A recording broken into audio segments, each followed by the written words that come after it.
नमस्कार दोस्तों, मैं आज आपको सुनाऊंगा एक चिड़िया की कहानी। एक बार की बात है, किसी जंगल में एक चिड़िया रहती थी।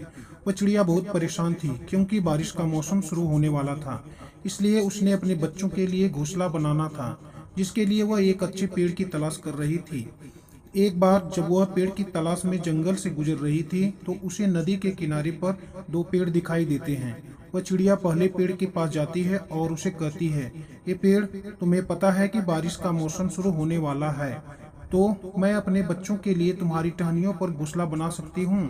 चिड़िया की सारी बात सुनने के बाद पहला पेड़ उससे अपनी टहनियों पर घोंसला बनाने के लिए मना कर देता है। फिर वह चिड़िया दूसरे पेड़ के पास जाती है और उस दूसरे पेड़ को भी रिक्वेस्ट करते हुए कहती है कि क्या मैं तुम्हारी टहनियों पर अपने बच्चों के लिए घोंसला बना सकती हूँ।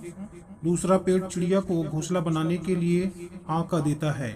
तभी चिड़िया खुशी खुशी अपने बच्चों के लिए उस दूसरे पेड़ पर अपना घोंसला बनाना शुरू कर देती है और फिर वह उस दूसरे पेड़ पर अपने बच्चों के साथ रहने लगी। कुछ समय गुजरने के बाद जब बरसात का मौसम शुरू होता है, तो बहुत ही तेज बारिश होती है और बारिश के कारण सामने वाली नदी का पानी बढ़ जाता है, जिसकी वजह से पहला पेड़ जड़ से उखड़कर नदी में बह जाता है। यह देखकर चिड़िया बहते हुए पेड़ से हंसते हुए कहती है कि जब मैंने तुम्हारी टहनियों पर घोंसला बनाने के लिए तुमसे पूछा था, तो तुमने मुझे मना कर दिया था, और आज तुम्हें तुम्हारे उसी रूठे स्वभाव का फल मिल रहा है। तुम्हारे साथ तो यही होना था। तभी उस पेड़ ने मुस्कुराते हुए चिड़िया से कहा कि मैं जानता था कि मेरी जड़ें बहुत कमजोर हो चुकी हैं और मैं इस साल बारिश में नहीं टिक पाऊंगा।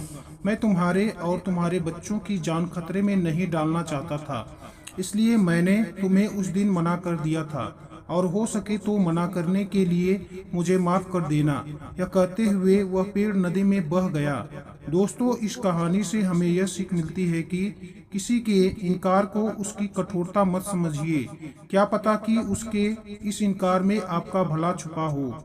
जैसे कि हमारे पेरेंट्स हमें बहुत ही जगह जाने मना करते हैं, लेकिन वह हमारा ही भला चाहते हैं। इसलिए कौन किस परिस्थिति में है हम यह नहीं समझते, बस हम उसे बाहर से ही जज करना शुरू कर देते हैं। और हमें और किसी बुक को उसके कवर से जज मत कीजिए तब तक जब आप उसे पढ़ना शुरू न करें। सेम इसी तरह किसी भी इंसान को बाहर से देखकर बुरा मत कहो। आपको क्या पता कि उसकी लाइफ में क्या चल रहा है और वह अभी किस परिस्थिति से गुजर रहा है।